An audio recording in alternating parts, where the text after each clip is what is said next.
महाराष्ट्र हे माहेर आहे, सांगली हे माहेर आहे सांगली सर्कशीचं. हे माहेर आहे आणि भारताला जन्माला देणारा मराठी माणूस सर्कस आणि महाराष्ट्रीयन.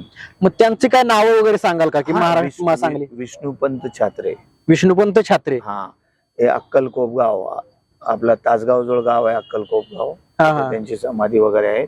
हे विष्णुपंत छात्रे. विष्णुपंत छात्रे त्यांनी सर्कस चालू केली. त्यांनी भारताला पहिल्यांदा सर्कस चालू केली. ते बी 1872-73 ला काय मुंबईला सर्कस फॉरेनची आलेली होती तेव्हा.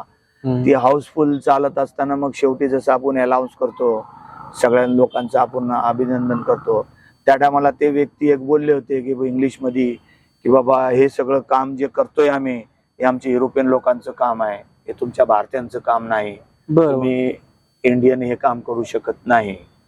तर विष्णुपंत छात्रे आणि सदाशिव कार्लेकर हे दोन्ही सर्कस बघायला गेले. त्या टायमाला हे देशभक्त होते, यांना रावले गेले नाही.